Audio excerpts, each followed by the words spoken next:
നമസ്കാരം. ഞാൻ മൊയ്തീൻ ഷാ വിഷനിലേക്ക് എല്ലാവർക്കും സ്വാഗതം. ബഹുമാന്യരെ, ഈ തൃശ്ശൂർ ജില്ലയിൽ കുതിരാൻ കയറ്റം എന്നൊരു റോഡുണ്ട്, മലയിൽ. അതിപ്പോൾ ഇവിടെ അടിത്തരംഗപ്പാത തുടങ്ങിയിട്ടുണ്ട്. പണ്ടൊരു യുവമിഥുനങ്ങൾ മധുവിധു ആഘോഷിച്ച് തിരിച്ചുകാണ വഴിയിൽ ഈ കുതിരാൻ കയറ്റത്തിന് കുറച്ച് മുൻപിൽ വെച്ച് 3 സന്യാസി വേഷധാരികൾ കൈ കാണിച്ചു. അന്ന് അംബാസഡർ കാറാണ്. അപ്പം ഭർത്താവ് വണ്ടി ഓടിച്ചിരിക്കുന്നു, ഭാര്യ ഭർത്താവിൻ്റെ നെഞ്ചിലേക്ക് ചാഞ്ഞിങ്ങനെ രാത്രിയുടെ 9 മണി. സന്യാസിമാരാണല്ലോ എന്ന് ചോദിച്ചാൽ അവർ അവിടെ നിർത്തി കയറ്റി.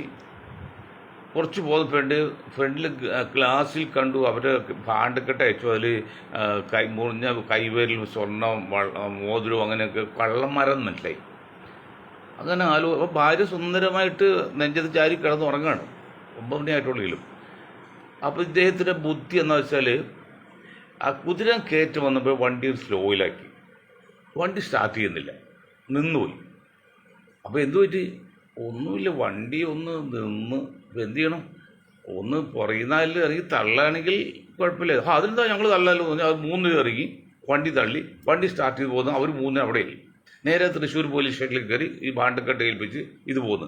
ഇതെല്ലാം കഴിഞ്ഞപ്പോൾ ഭാര്യ ഉണരുന്നത്. അപ്പോൾ ഭാര്യ പറഞ്ഞു, എങ്കിലും നിങ്ങൾ സമ്മതിക്കണം കേട്ടോന്ന്.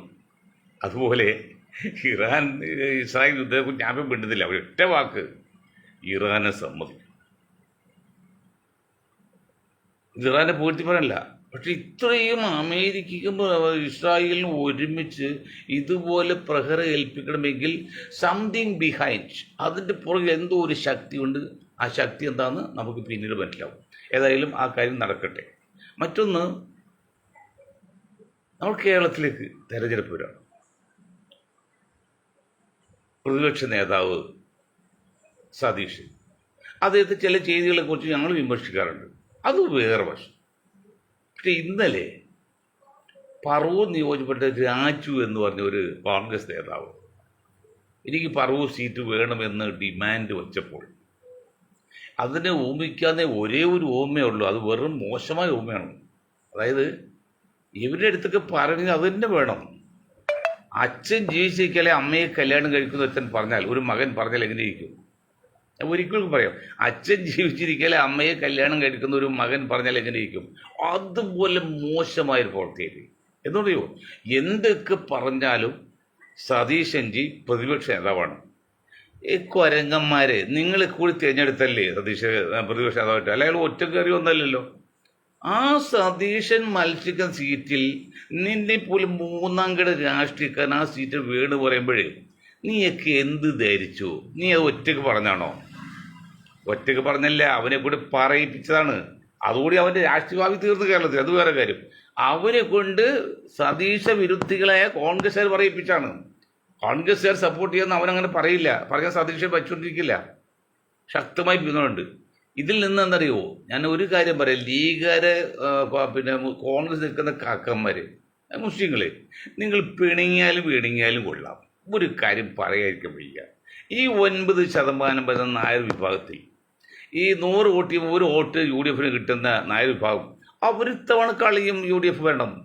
അവർക്ക് അവരുടെ ചില ആൾക്കാർ ലക്ഷ്യം BJP അധികാരത്തിൽ വരാൻ വേണ്ടിയുള്ള സാഹചര്യം ഒരുക്കണം. ഞാൻ പറഞ്ഞു, കഴിഞ്ഞ പ്രാവശ്യം 15 സീറ്റ് ഈ കള്ളന്മാരോട് കളഞ്ഞു. 15 സീറ്റ് മത്സരം കാലുമായി. ഇപ്പം ഇത് അന്ന് പരസ്യമായിട്ട് വന്നില്ലേ, ഇപ്പം പരസ്യമായിട്ട് വന്നില്ലേ? കാലുവായി 15 സീറ്റ് കളഞ്ഞു. അതായത് 42-ലായത്, 41-ലായത്, പിന്നെ 42-ആയത് നിലമ്പൂർ വന്നപ്പോഴല്ലേ. ഇത്രയും കളയും. ഒരു വശത്തോടെ എന്ത് ത്യാഗം സഹിച്ചും എത്ര പാടുപെട്ടും കേരളത്തിൽ LDF അധികാരത്തിൽ കൊണ്ടുവരാൻ വേണ്ടി അതിസങ്കീർണമായ രീതിയിൽ, അതിനീചമായ രീതിയിൽ, ബൃഹത്ത എല്ലാം ഉണ്ട്. ചീത്ത നല്ലതൊക്കെയാണ്. ഇതിൽ ഒരു വിഭാഗം ശക്തമായി പ്രവർത്തിക്കുമ്പോൾ ഇവിടെ ഒരു അവസരം വീണ് കിട്ടിയപ്പോൾ അതിനെ ഈ 9% വരുന്ന നായർ വിഭാഗം കോൺഗ്രസിലും ഭരണം പോയി BJPക്ക് ഭരണം വരാൻ വേണ്ടി സാഹചര്യം ഒരുക്കുന്നു വെച്ചാൽ, എൻ്റെ ലീഗരെ മുസ്ലിം കോൺഗ്രസിലെ കാക്കന്മാർ നിങ്ങൾക്ക് എന്ത് മനസ്സിലാകുന്നുണ്ട്? ഈ KC വേണുഗോപാലും രമേശിനെ കൂടി സപ്പോർട്ടില്ലാതെ അറിയാതെ സതീഷിനെതിരെ രാജു എന്ന ഒരു പേരിൽ ഒരു ഞാഞ്ഞൂല് ഇങ്ങനെ പരസ്യമായിട്ട് പറയൂ. തുടങ്ങിയില്ലേ പേടി? അവർക്കൊന്നും കിട്ടാനില്ല. അവർക്ക് ബി ജെ പി. അത് ഞാൻ പറയുന്നത്, നിങ്ങൾ പെടുങ്ങിയാൽ വരിങ്ങൾ ഈ കത്തോലിക്ക കോൺഗ്രസ് അത് തന്നെ പറയുന്നത്, ഈ കത്തോലിക്ക കോൺഗ്രസ് ബി ജെ പിയുടെ കയ്യിലേക്ക് അധികാരം കൊടുത്തതുപോലെ അത് നിലനിർത്താൻ വഴിയാണ് നോക്കുന്നത്. കേന്ദ്രത്തിലായി ബി ജെ പി, ഇനി കേരളത്തിൽ കൂടി ഈ ബി ജെ പിക്ക് അധികാരം കൊടുക്കാൻ വേണ്ടി സർവ്വസന്നഹ. ഇത് പാവം ഈ മണ്ടന്മാരായ ലീഗ് നേതാക്കൾക്കും മുസ്ലിം സമുദായത്തിലെ കുറേ പൊണ്ണന്മാർക്കും മനസ്സിലാകുന്നില്ല. ഞാൻ മുസ്ലിം ലീഗിനോട് കാര്യം ചോദിക്കട്ടെ, ഇവിടെ മദ്രി സാഹിബ് ലീഗ് വിരോധം പറഞ്ഞു, കുഞ്ഞാക്ക വിരോധം, ലക്ഷ്മി ലീഗ് ഒക്കെ പറഞ്ഞ ഐസ്ക്രീം കേസിൽ അതൊന്നും നമ്മൾ പറഞ്ഞില്ല. കുഞ്ഞാക്കയോട് നമുക്ക് യാതൊരു ഇഷ്ടവുമില്ല, ഒരു പിണക്കോല, ഒരു പരാതിയില്ല, തങ്ങളോടില്ല, തങ്ങളുടെ അടികളോടില്ല, ഒന്നുമില്ല. പക്ഷെ ഒരു വിവരം ഞങ്ങൾക്കുള്ളത്, നിങ്ങൾ ആ ജാതി പേര് ഉപേക്ഷിച്ചാൽ നന്നായിരുന്നു, അത് നോക്കട്ടെ. പക്ഷെ ഒരു കാര്യം മനസ്സിലാക്കണം, അത് ചെയ്തില്ലെങ്കിൽ മുസ്ലിം ലീഗ് നിങ്ങളുടെ അസ്തിത്വം തന്നെ നശിക്കാൻ പോകുന്നു. എന്താ അറിയുമോ? ജനസംഖ്യക്ക് ആനുപാതികമായ അവകാശങ്ങൾ മുസ്ലിം സമുദായത്തിന് നേടിക്കൊടുക്കാൻ, മുസ്ലിം സമുദായത്തിന് മാത്രമല്ല പിന്നോക്ക ദളിത് നിങ്ങൾ കൊടുക്കണം. കാരണം നിങ്ങൾ പിന്നോക്ക ദളിത് പാർട്ടിയാണല്ലോ. അത് അവിടെ നിൽക്കട്ടെ, മുസ്ലിങ്ങളായാലും പറയാം. മുസ്ലിം സമുദായത്തിന് ജനസംഖ്യക്ക് ആനുപാതികമായിട്ടുള്ള പ്രാതിനിധ്യം എല്ലാ മേഖലയും വാങ്ങിക്കൊടുക്കാൻ നിങ്ങൾക്ക് സാധിക്കുന്നില്ലെങ്കിൽ, ഇതേവരെ സാധിക്കുന്നില്ലെങ്കിൽ നിങ്ങളുടെ നിലനിൽപ്പാണ് അപകടത്തിൽ, അസ്തിത്വ അപകടത്തിലാണ്. കാരണം 40% ഒരു വിഭാഗമുണ്ട് കേരളത്തിൽ മുസ്ലിങ്ങൾ. ഇത് സംഘപരിവാർ പറഞ്ഞാൽ ഞാൻ പറയുന്നല്ല, അല്ല ഞങ്ങളുടെ ഗ്രൂപ്പ് പറയുന്നില്ല. എന്നിട്ട് ഇപ്പോഴത്തെ രാഹുൽ ഗാന്ധിയോട് പ്രഖ്യാപിച്ചുള്ളൊരു ആയുർവേദന ചാണ്ടിയുടെ പേരിൽ ആരോഗ്യ ഇൻഷുറൻസ് പറ്റും. ഇവിടെ കേവലം 10% മാത്രമുള്ള വിഭാഗമാണ് ചാണ്ടിയുടെ ഭാഗം. കേരളത്തിൽ 40% പേർ കിടപ്പുണ്ട്. എന്നിട്ട് എന്തേ ഒരു മുഖ്യമന്ത്രി ഉണ്ടായില്ല, എന്നിട്ട് എന്തൊരു പ്രതിപക്ഷ നേതാവ് ഉണ്ടായില്ല, എന്നിട്ട് എന്തൊരു KPC പ്രസിഡന്റ് ഉണ്ടായില്ല, എന്നിട്ട് എന്തൊരു യൂത്ത് കോൺഗ്രസ് പ്രസിഡന്റ് കുറച്ചാളേ ഉണ്ടായില്ല. അപ്പം നിങ്ങൾ ഒരു കാര്യം മനസ്സിലാക്കണം, മുസ്ലിം ലീഗ് എന്തൊക്കെ പറഞ്ഞാലും നിങ്ങൾക്ക് ജനസംഖ്യക്ക് ആനുപാതികമായ പ്രാതിനിധ്യം മുസ്ലിം സമുദായത്തിൽ വാങ്ങിക്കൊടുക്കാൻ പറ്റുന്നില്ലെങ്കിൽ മുസ്ലിം ലീഗ് നിങ്ങൾ കളി തുടങ്ങാൻ പോകുള്ളൂ. നിങ്ങളുടെ അസ്തിത്വം ചോദ്യമാണ്. കേരള സമൂഹം നിങ്ങളുടെ അസ്തിത്വം ചോദ്യം അല്ലെങ്കിൽ നിങ്ങൾ പറയണം. ഇത് നിങ്ങൾക്ക് എന്താണ്, മുസ്ലിം സമുദായത്തെ മൊത്തം കാണിച്ച് നിങ്ങൾക്ക് ആനുകൂല്യം പറ്റും, നിങ്ങൾക്ക് കിട്ടുന്നത് വളരെ കൂടുതലാണ്. 4 മുസ്ലിങ്ങൾ സപ്പോർട്ടാണ് ലീഗിനുള്ളൂ, നിങ്ങൾ അതിൽ കൂടുതൽ കിട്ടുന്ന ആനുകൂല്യം, അതും നിങ്ങൾ സാറ്റിസ്ഫൈഡ് ആണ്. പക്ഷെ മുസ്ലിം സമുദായം സാറ്റിസ്ഫൈഡ് അല്ല. ചിന്തിക്കുന്ന മുസ്ലിം സമുദായം, ബുദ്ധിയുള്ള മുസ്ലിം സമുദായം, പ്രത്യേകിച്ച് യുവജന മുസ്ലിം സമുദായത്തിലെ യുവാക്കൾ, അവർക്ക് കാര്യങ്ങൾ വളരെ വസ്തുനിഷ്ഠമായി പഠിച്ചുകൊണ്ടിരിക്കുകയാണ്. അവർ ഞഞ്ഞാമീഞ്ഞ് പറയുന്ന പച്ചക്ക വസ്ത്രവും വട്ടത്താടി വെച്ച് നടക്കുന്നതല്ല. അതൊക്കെ വച്ചോ, കുഴപ്പമില്ല. ആനക്ക് വാല് അലങ്കാരം പോലെ, അതൊക്കെ അലങ്കാരം തന്നെയോ, സംശയമൊന്നുമില്ല. നിങ്ങൾ താടി വെച്ചോ, മൂട്ടിലെടുത്തോ, മുണ്ടെടുത്തോ, നമസ്കാര തഴമ്പ് വെച്ചോ. ഇത് നമസ്കാര തഴമ്പ് ഉണ്ടാവില്ല, എത്ര കൊല്ലം ശരിക്ക് നമസ്കരിക്കാൻ ഒരു തഴമ്പ് ഉണ്ടാവില്ല, അതൊക്കെ വേറെ കാര്യമാണ്. പക്ഷേ ഇന്നത്തെ സമൂഹം ചിന്തിക്കുന്ന യുവജന അവർ ഞങ്ങൾ വളർത്തിയെടുത്ത് കഴിഞ്ഞ 60 വർഷം കൊണ്ട്. എന്താണ്, എനിക്ക് മന്ത്രിയാകാൻ MLA ആകാനല്ല, എല്ലാവർക്കും കിട്ടുന്ന പോലെ ആനുകാലികമായ അല്ലെങ്കിൽ ആനുപാതികമായ പ്രാതിനിധ്യം ഈ സമുദായത്തിൽ കിട്ടണമെന്നുള്ള ചിന്താഗതിയിൽ കഴിഞ്ഞ 60 വർഷമായിട്ട് അതിനുവേണ്ടി പഠനവും നടത്തായിരുന്നു. അപ്പോൾ ഞങ്ങളൊരു കാര്യം പറഞ്ഞു, മതസാഹിബിൽ തീവ്രവാദം അല്ലെങ്കിൽ മുസ്ലിം ലീഗ് മിതവാദമല്ല, നമുക്ക് തെറ്റിനെ ചൂണ്ടിക്കാണിച്ചുകൊണ്ട് തിരുത്തിക്കൊണ്ട് ചെയ്യണം. നിങ്ങൾ ഒരു കാര്യം മനസ്സിലാക്കണം, 90% പിന്നോക്ക ദളിത് അല്ലെങ്കിൽ പിന്നോക്ക വിഭാഗമാണ് ഇന്ത്യയിലുള്ളത്, 90% ആണ്. അത് ദേശീയ പിന്നോക്ക സമുദായ സഖ്യത്തിൻ്റെ ചെയർമാൻ കൂടിയാണ്. ആ ചെയർമാന് ആ ജനതയിലേക്ക് സർവ്വശ്രീ ഒരു പട്ടം തന്നു. നിങ്ങൾ മനസ്സിലാക്കണം, മനുഷ്യശ്രീ കഴിഞ്ഞുള്ള സർവ്വശ്രീ, ആ സർവ്വശ്രീ പട്ടമുണ്ട്. ഇത് അഹങ്കാരമല്ല, ധിക്കാരമല്ല, കാര്യം പറയണം. അതോടെ ഇപ്പുറത്ത് 20% വരുന്ന മുസ്ലിം സമുദായം, കേരളത്തിൽ 40%. അതിലൊരു വിഭാഗം, ഭൂരിപക്ഷം ഒരു വിഭാഗം എനിക്ക് സബീലെ ബില്ലെത്തതൊരു പദവിയെന്ന്, ഞാൻ അതിനൊക്കെ അർഹനാണെന്നും ഞാൻ സംശയമുണ്ട്, എങ്കിലും അവർ തന്നത് അതൊക്കെ വഴി കാട്ടിയതാണ്. അവിടെ എന്നെ സംബന്ധിച്ച്, ഞങ്ങൾ ഗ്രൂപ്പിനെ സംബന്ധിച്ച് നിഷ്പക്ഷമായി ചിന്തിക്കുകയും ഈ സമൂഹത്തിൽ മറ്റൊരു കിട്ടുമ്പോൾ ആനുകൂല്യങ്ങൾ ഈ സമുദായത്തിലെ ആൾക്കാർക്ക് വാങ്ങിക്കൊടുക്കാതെ ഞങ്ങളുടെ ബാധ്യതയാണ്. പണ്ട് ആരോ പറഞ്ഞല്ലേ, ജീവിച്ചിരുന്ന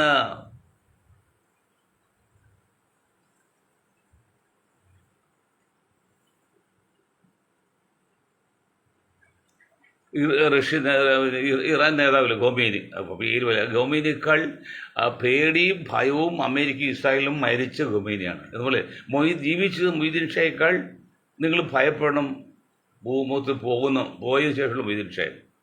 കാരണം ഞങ്ങൾ അത്ര കണ്ട് വിപുലമായ പ്രചരണം കൊടുത്ത് ഈ സമുദായത്തിലെ ജനങ്ങൾക്ക്, പ്രത്യേക ബുദ്ധിജീവികൾക്ക്, ചിന്തന്മാർക്ക്, ചെറുപ്പക്കാർക്ക് എന്താ കൊടുത്ത്? നിങ്ങൾ ഒരു കാരണവശാലും തീവ്രവാദത്തിൽ പോരുത്, നിങ്ങൾ ഒരു കാരണവശാലും വിഘടനവാദത്തിൽ പോരുത്, നിങ്ങൾ ഒരു കാരണവശാലും ഭീകരവാദത്തിൽ പോരുത്. മാത്രമല്ല നിങ്ങളുടെ മാതൃരാജ്യം ഇന്ത്യയാണ്. ആ ഇന്ത്യയെ നിങ്ങൾ മാതൃരാജ്യം കണ്ടുകൊണ്ടും ഇന്ത്യ ഭരിക്കുന്ന ഗവൺമെൻറ് പരിധിവരെ സഹകരിച്ചുകൊണ്ടും നിങ്ങളുടെ കാര്യം നേടിയെടുക്കണം. ആ കാര്യം എന്താണ്? ജനസംഖ്യക്ക് ആനുപാതികമായ പ്രാതിനിധ്യം. ആ ഒരൊറ്റ പോയിന്റാണ് ആൻ ആഡിക്വേറ്റ് റെപ്രസെൻറ്റേഷൻ എന്ന് പറയും.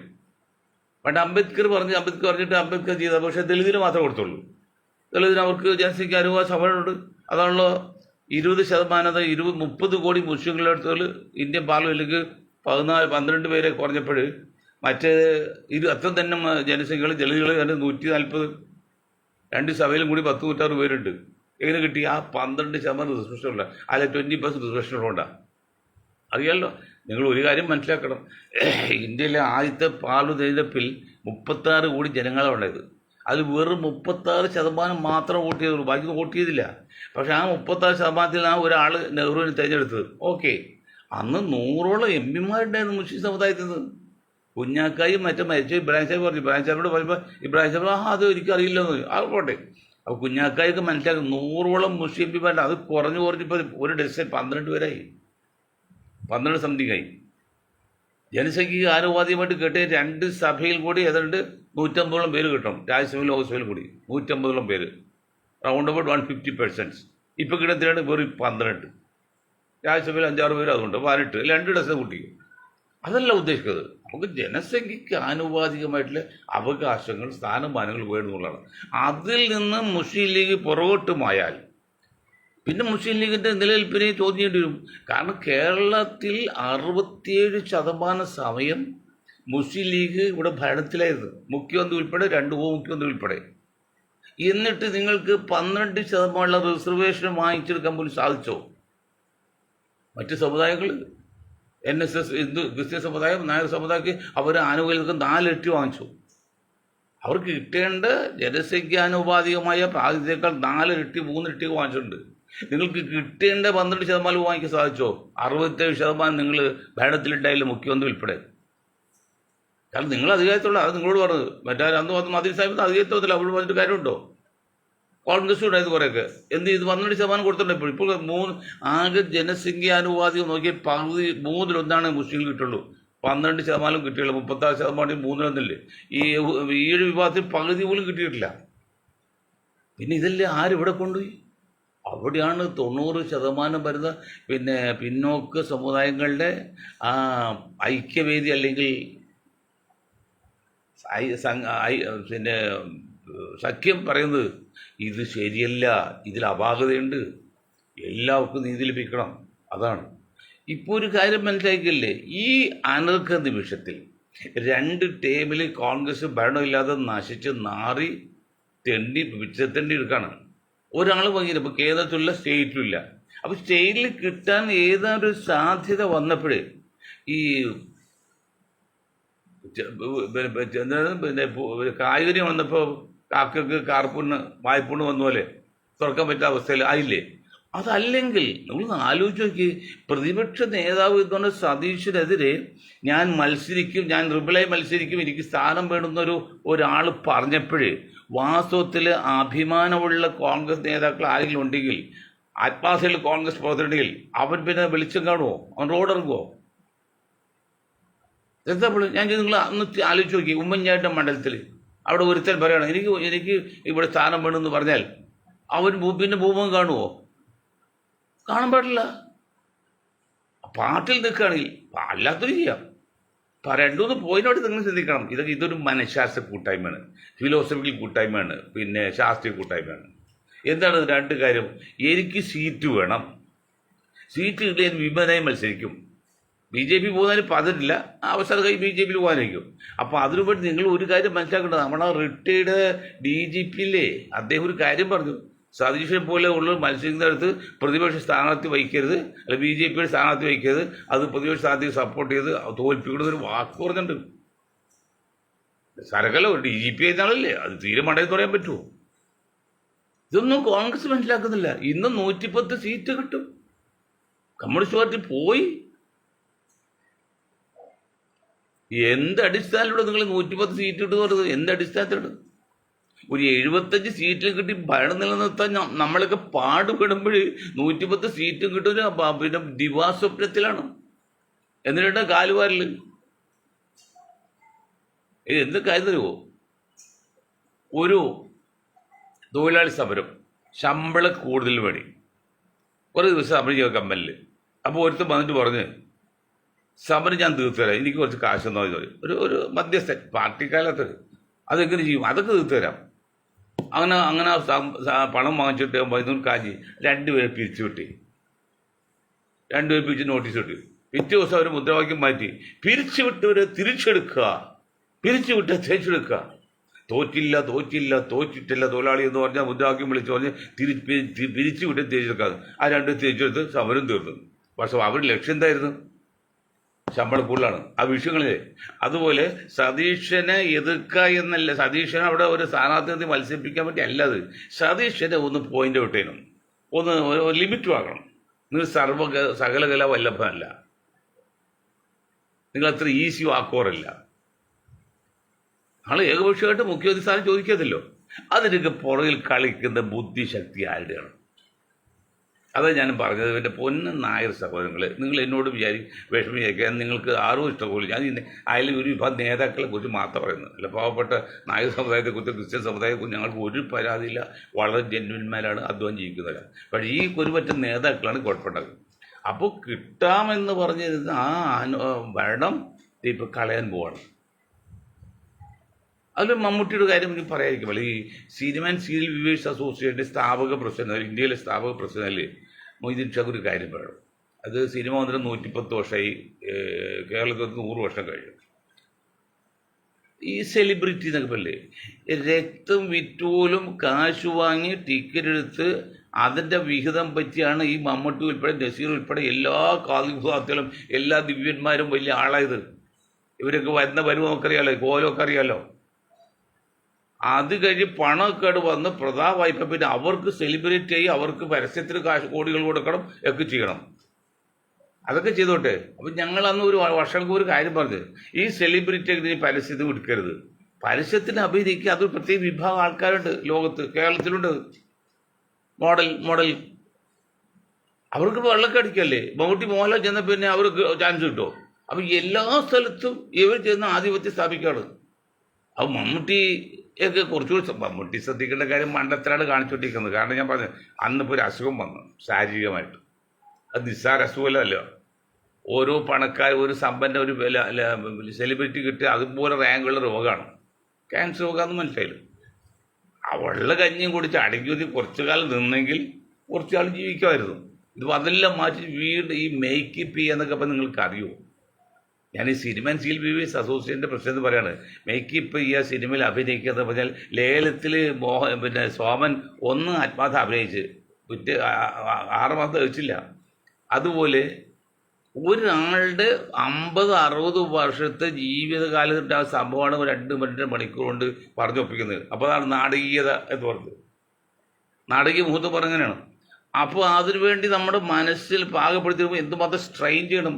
അഭിനയിക്കുകയാണെങ്കിൽ അഭിനയിക്കുന്നത് കാട്ടിക്കുടിക്കുന്നതിൽ നേതാക്കളുണ്ടല്ലോ, നമ്മുടെ ജഗന്നാഥ് വർമ്മ, ജഗന്നാഥ് പ്രസാദ് പുള്ളി അഭിനയിച്ചില്ല, ആ മുഖഭാഗത്തൊന്നുമല്ല. കാരണം അതുപോലെ കുഴപ്പമില്ല. ആ ലേലത്തിൽ സോമൻ അഭിനയിച്ച് ആത്മാർത്ഥന അഭിനയിച്ചാൽ ഐശ്വര്യം പോവും, ജീവൻ വരെ പോവും.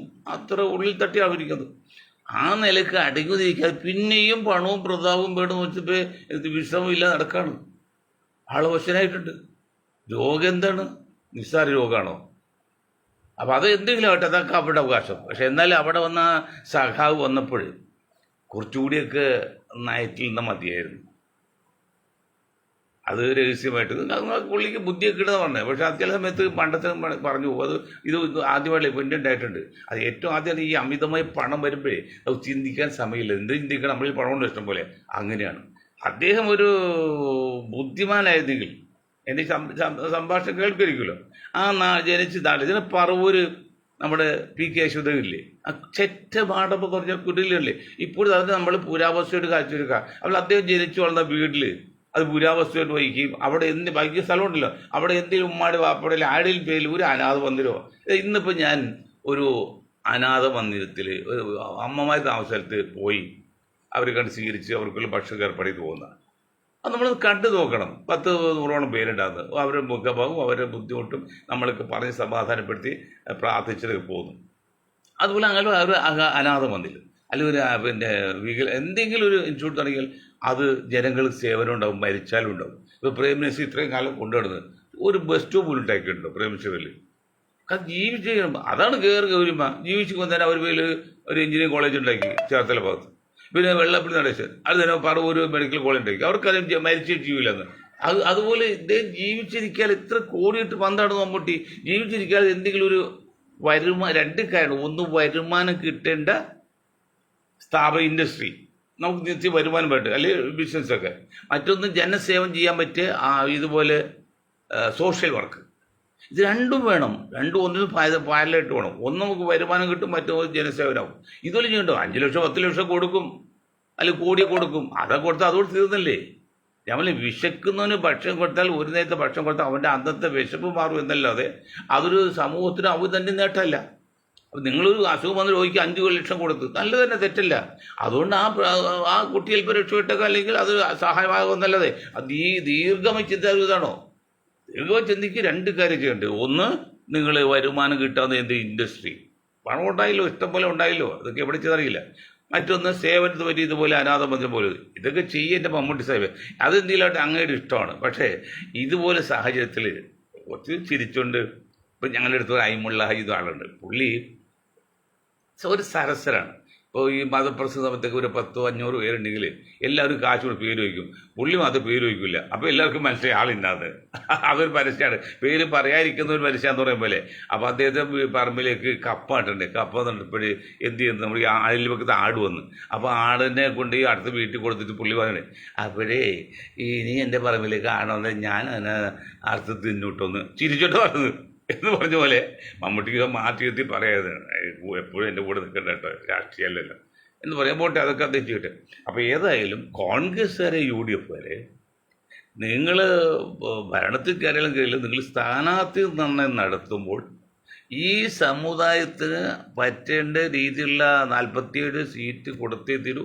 ആ 40 സീറ്റിൽ കോൺഗ്രസ് കൊടുക്കുന്ന, ലീഗിന് കൊടുത്ത 23 കഴിഞ്ഞ് ബാക്കി 24 സീറ്റും 2 ഡസൻ സീറ്റ് മുസ്ലിം സമുദായത്തിന് കൊടുക്കണം. അത് ആർക്ക് എവിടെ എപ്പോൾ എങ്ങനെയും ഞങ്ങൾ പറയുന്നില്ല, അത് നിങ്ങൾ കൊടുത്തിരിക്കണം. അത് കൊടുത്തില്ലെങ്കിൽ പ്രശ്നമാകും. എന്തെങ്കിലും കാരണവശാൽ നിർണ്ണയം കഴിഞ്ഞ് വന്നിട്ട് പിന്നെ പറഞ്ഞിട്ട് കാര്യമില്ല. Count return before action. നിങ്ങൾ പ്രവൃത്തി ചെയ്യുന്ന വേണ്ടി 10 എണ്ണണമെന്ന് പറഞ്ഞ പോലെ നിങ്ങൾ നേരിട്ട് കൂടി ചെയ്യണം. അത് കൊടുത്തേ ജനങ്ങൾ പണ്ട് പോലീസുകാരും പറഞ്ഞില്ല പബ്ലിക് വയലൻ്റ് ആണെന്ന് പറഞ്ഞാൽ ജനങ്ങൾ അക്കാര്യത്തിൽ വയലൻ്റാണ്. പ്രത്യേകിച്ച് സമുദായത്തിലെ യുവാക്കളും ചിന്തകന്മാരും അവർ പ്രശ്നം ഉണ്ടാക്കും. അത് ചെയ്യണം. മറ്റൊന്ന്, മുസ്ലിം ലീഗിനെ സംബന്ധിച്ച് നിങ്ങൾ ആ പേര് ഉപയോഗിച്ച് നിങ്ങൾ വളർന്നോ, നമുക്ക് ഒരു പരാതിയില്ല. പക്ഷേ ജനസംഖ്യയ്ക്ക് ആനുപാതികമായ സ്ഥാനമാനങ്ങൾ നേടിയെടുക്കുന്ന കാര്യത്തിൽ നിങ്ങൾ വിട്ടു ചെയ്താൽ, അല്ലെങ്കിൽ അത് ശ്രദ്ധിച്ചില്ലെങ്കിൽ നിങ്ങളുടെ അസ്തിത്വം, വാട്ട് ഈസ് മീൻ ബൈ അസ്തിത്വം, നിലനിൽപ്പ് അപകടത്തിലാവുന്ന പറയാം. ഇത് പിന്നെ എന്താണ് നമ്മുടെ മന്ത്രി സാഹിബ് പറഞ്ഞ ലക്ഷ്മി ലീഗ് എന്ന് പറഞ്ഞ കുഞ്ഞാലിക്കുട്ടിയെ പേഴ്സായിട്ട് അറ്റാക്ക് ചെയ്തോലില്ല. എനിക്ക് കുഞ്ഞാലിക്കുട്ടി സാഹിബിനോട് യാതൊരു ഇഷ്ടപോലെ ലീഗിനോടും ഇല്ല, ലീഗ് പുറത്തോട് ആരോടും ഇല്ല. പക്ഷെ നിങ്ങൾ ഇതുപോലെ ചെയ്തില്ലെങ്കിൽ ബുദ്ധിമുട്ടാകുമെന്ന് പറഞ്ഞുകൊണ്ടും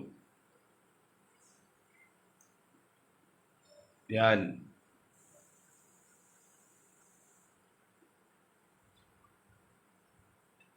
ഒരു കാര്യം നമ്മൾ ശ്രദ്ധിക്കണം കേട്ടോ. അത് പറഞ്ഞ നിർത്തന്തറിയോ, ഇപ്പോൾ ഹൈദരാബാദിൽ കർണാടകയിലേക്ക് വനിതകൾക്ക് ഫുൾ ചാർജ് കൊടുക്കുന്നുണ്ട്. എന്തൊരു മണ്ടത്തരാണ് സാറേ ആ നിയമമൊക്കെ. സുഭിക്ഷമായി കഴിയുന്ന ലക്ഷങ്ങൾ മാസ വരുമാനമുള്ള ആ സ്ത്രീകൾക്ക് നിങ്ങൾ ഫ്രീ ആയി കൊടുക്കുക. എന്ത് ന്യായം? നിങ്ങൾക്ക് ആര് കാശ് എന്താണ്? അർഹതപ്പെട്ട് കഴിവില്ലാത്ത, സാമ്പത്തിക ശേഷിയില്ലാത്ത ഒരു പറ്റും ആൾക്കാർക്ക് ഫ്രീ ടിക്കറ്റ് കൊടുത്താൽ ഓക്കെ, അത് മനസ്സിലാക്കാം. അല്ലാതെ സുഖജോലിപരമായിട്ട് നിങ്ങൾ ഈ അരി കൊടുക്കുന്നില്ലേ, അരി കൊടുക്കുന്നത് അരിയും പയറും മറ്റേ ഇതൊക്കെ ഒരാൾ ഒരുമിച്ച് വാങ്ങിച്ചോണ്ട് റേഷൻ കടയിൽ നിന്ന്. അത് ഒരുമിച്ച് അത് പട്ടി കൊടുക്കാനാണ്, ഒരുമിച്ച് പൊടിച്ച് പിന്നെ കലക്കി കൊടുത്താൽ പട്ടീന്. അപ്പോൾ അതുപോലെ ഉപയോഗിക്കുന്നതല്ല ഈ അരി കൊടുക്കുന്നത്. വരുമാനം ഇല്ലാത്ത 10-50 രൂപ അരി വാങ്ങിക്കാൻ വരുമാനമില്ലാത്ത പാവപ്പെട്ടതിന് ഒരു സഹായമായിട്ടാണ് കൊടുക്കുന്നത്. ആ സഹായം കൊടുക്കുന്ന ഇപ്പം ഇതേ ഈ പണക്കാർ ഒരുമിച്ച് വാങ്ങിച്ചുകൊണ്ടെങ്കിൽ പൊടിച്ച് പട്ടിക്ക് കൊടുത്തോലെ, അങ്ങനെയല്ല. പണമുള്ള സ്ത്രീകൾക്ക് ബസ്സിൽ ഫ്രീ കൊടുക്കുന്ന ആര് പറഞ്ഞിടൂ? ഇപ്പൊ രാഹുൽ ഗാന്ധി എന്ന് പറഞ്ഞ് വലിയ ഗമയായിട്ട് പറഞ്ഞു. ഇത് രാഹുൽ ഗാന്ധി മാത്രമല്ല, ഇപ്പൊ കർണാടകയിൽ പറഞ്ഞ ആള്, ഡൽഹിയിൽ പറഞ്ഞു. രാഹുൽ ഗാന്ധി മാത്രം ഡൽഹിയിൽ പറഞ്ഞു, ഇപ്പൊ തമിഴ്നാട് പറഞ്ഞു. നിങ്ങൾക്ക് ആര് അവകാശം തരുത്താണ് കൊടുക്കാൻ, ഖജാവിൽ പണം എടുത്ത് കൊടുക്കാൻ? ഇപ്പോൾ കേരള സ്ഥിതിയാണെങ്കിൽ ട്രാൻസ്പോർട്ട് അറിയാമല്ലോ, ശമ്പളം കൊടുക്കുമ്പോൾ കാശില്ലാത്ത നിങ്ങൾ ഇവെല്ലാം ഫ്രീ ആയിട്ട് കൊടുക്കുക. അർഹതപ്പെട്ട പാവപ്പെട്ടവർക്ക് കൊടുക്കാൻ തെറ്റില്ല, അത് അങ്ങനെ ചെയ്യാവുള്ളൂ. ഇതിപ്പോൾ എന്താ, അർഹതപ്പെട്ടവർക്ക് കിട്ടേണ്ട അവകാശം പോലും കിട്ടാതെ പോകല്ലേ. അങ്ങനെ ഓരോ കാര്യങ്ങളും അത് കുറച്ചുകൂടി ശ്രദ്ധിക്കണം പറഞ്ഞുകൊണ്ടും, ദയവ് ചെയ്ത് ഈ നായർ സമുദായ നേതാക്കളെ നിങ്ങൾ കരിക്കാട്ടി കളയല്ലേ. നിങ്ങൾക്ക് ആക്കുമ്പല്ലി വരെ ആരെങ്കിലും ഒരാളെ ഏൽപ്പിച്ചത് മുന്നോട്ട് പോട്ടെ. നിങ്ങൾ പരസ്പരം കാലുവാരി ഭരണത്തിൽ കളയെന്ന് പറഞ്ഞുകൊണ്ട് ഞാൻ എൻ്റെ വാക്ക് നിർത്താണ്. നിങ്ങൾക്ക് ഒരായി നന്ദി. ജയ് ഹിന്ദ്.